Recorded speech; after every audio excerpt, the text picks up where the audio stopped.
안녕하세요. 1월 30일 아침 묵상 시작하겠습니다. 오늘 본문은 마태복음 8장 14절에서 22절 말씀입니다. 예수님 당시에 유대인 남성들은 매일 아침 일어나서 기도할 때 이렇게 말했다고 합니다. 오 하나님, 제가 노예나 이방인이나 여자로 안 태어나게 해주셔서 감사합니다.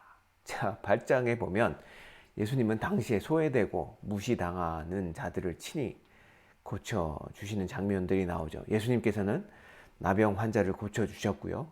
하찮게 여겨졌던 종을 고쳐주셨고요.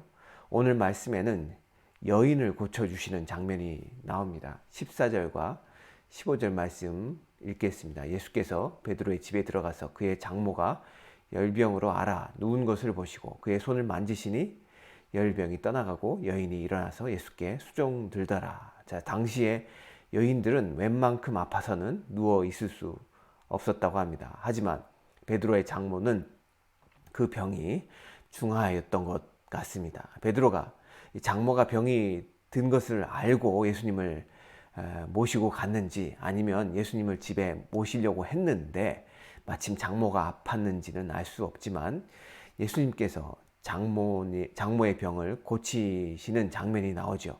누워서 아무것도 할 수 없었던 이 여인에게 예수님의 치유의 터치가 임하자 여인은 곧 힘을 얻어 예수님을 섬기게 됩니다. 자, 예수님께서는 사람들을 고치실 때 말씀으로 고치셨지만 꼭 그들을 만지시는 장면을 우리가 볼 수가 있습니다. 사랑하는 성도 여러분, 우리 삶에는 예수님의 만져주심이 필요합니다. 우리 삶에는 고통과 질병과 상처가 가득하죠. 그런 우리를 어루만져 주시는 예수님의 사랑이 우리에게는 꼭 필요합니다. 그 예수님께 나아가십시다. 주저 말고 나아가서 주님의 위로와 어루만지심을 경험하십시다. 자, 16절과 17절을 계속해서 보겠습니다. 저물음에 사람들이 귀신 들린 자를 많이 데리고 예수께 오거늘 예수께서 말씀으로 귀신들을 쫓아내시고 병든 자들을 다 고치시니 이는 선지자 이사야를 통하여 하신 말씀에 우리의 연약한 것을 친히 담당하시고 병을 짊어지셨도다 함을 이루려 하심이더라.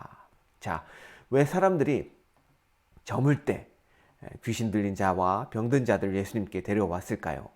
그 이유는 그들이 안식일이 끝나기를 기다렸기 때문이다 라고 말합니다. 지금 베드로의 장모나 또 다른 사람들은 안식일에 고침을 받았죠. 그런데 사람들은 그렇게 할 수가 없어서 이 안식일이 끝나기만을 기다렸다가 저물매 예수님께로 이 병자들과 귀신 들린 자를 데려왔다는 것이죠. 자, 그리고 그렇게 귀신 들린 자, 병든 자들이 예수님께 나와왔을 때 예수님께서는 말씀으로 그들을 다 고쳐주시는 장면이 나옵니다. 그런데 그러한 예수님의 모습은 이사야서 53장 4절부터 5절에 나오는 고난받는 메시아의 예언으로서 유래되었다라고 지금 말씀하고 있죠. 17절에 보면 선지자 이사야를 통하여 하신 말씀, 즉 우리의 연약함을 친히 담당하시고 병을 짊어지셨다 함을 이루려 하심이라 라는 그러한 표현이 나오죠. 자, 이 이사야서 53장의 예언은 사실은 우리 죄 때문에 대신 고난받으시는 예수님에 대한 예언입니다. 예수님은 이렇게 16절에 귀신을 내어 쫓으시고 병든 자를 고치시는 치유 사역을 통해서 죄를 사하러 이 땅에 오신 예수님의 메시아 되심을 보여주고 계십니다. 사랑하는 성도 여러분, 하나님께서는 우리의 전 인격이 건강해지길 원하시죠. 그리고 전 인격적인 건강은 죄의 문제의 해결에서부터 시작이 되지요. 예수님께서는 우리의 죄의 형벌의 문제를 해결해 주셨습니다. 그러나 아직 죄가 이 세상에 남아있기 때문에 따라서 세상에 사는 우리에게는 죄로 인해 발생하는 질병과 죽음을 직면하게 됩니다. 그러나 기뻐할 것은 우리가 우리의 죄가 용서받았다는 점입니다. 우리는 더 이상 죄의 노예가 아니라 예수님의 자녀이기 때문에 이 세상에 살아갈 때 우리가 질병과 죽음을 맞이할 수 있지만 그러한 질병과 죽음, 죄로부터 시작된 이러한 질병과 죽음을 두려워하지 않고 우린 예수님과 연합한 자의 삶을 누릴 수 있게 된다는 것이죠. 할렐루야. 자, 18절부터 22절은 그렇게 예수님과 연합된 자, 곧 제자는 어떠한 자인지 제자도에 대한 말씀을 전해주시고 계십니다. 18절부터 19절을 읽겠습니다. 예수께서 우리가 자기를 에워싸는 것을 보시고 무리가 자기를 에워싸는 것을 보시고 건너편으로 가기를 명하시니라. 한 서기관이 나와 예수께 아뢰되 선생님이여 어디로 가시든지 저는 따르리이다. 자, 예수님은 무리로부터 잠시 떠나 또 다른 사역을 위해 갈릴리 바다 건너편으로 가기를 명하십니다.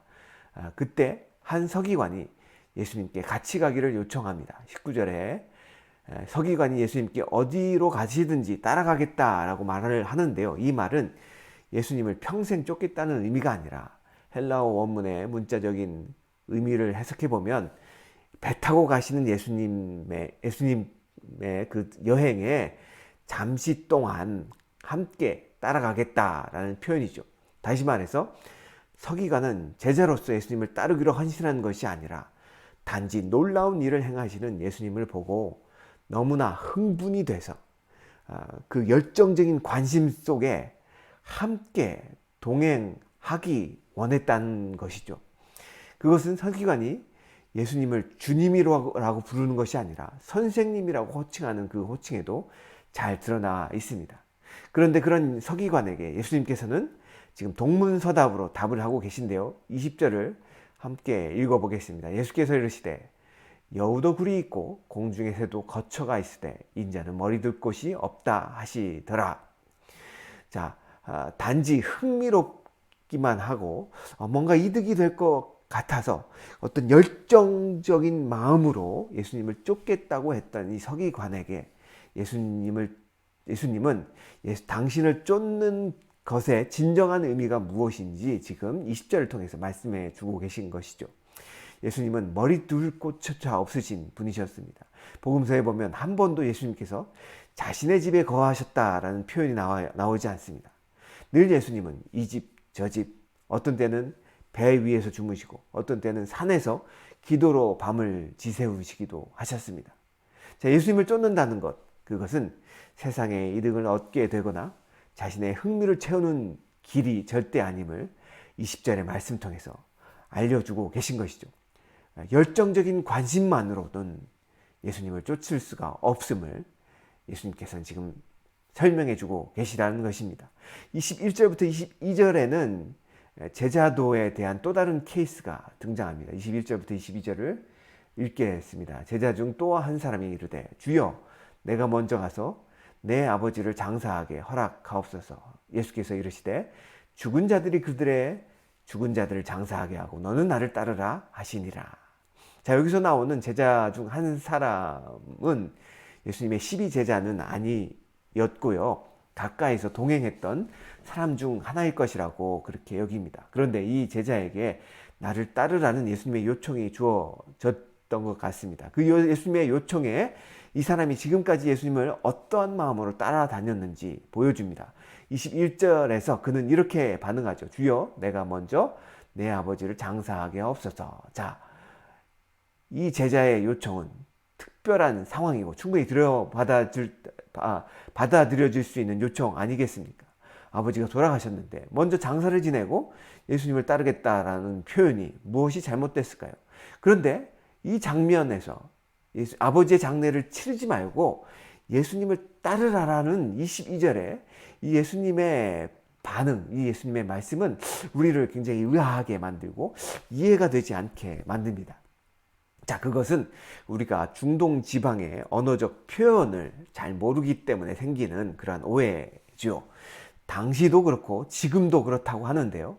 이 팔레스타인 지역에서 내 아버지를 장사하게 하소서라는 표현은 정말로 아버지가 죽었기 때문에 장사 지내겠다라는 말이 아니라 아버지는 살아 계시지만 그 살아계신 아버지를 죽을 때까지 자기가 모시겠다라는 표현이라는 것입니다. 실제로 터키에서 사역하시는 한 선교사님의 경험담인데요. 그 선교사님이 개종자를 얻고 난 후에 그에게 신학교를 가서 공부하라고 도전을 했을 때 그 개종자가 21절처럼 똑같은 표현을 사용함으로써 신학교 가는 것을 거부했다고 합니다.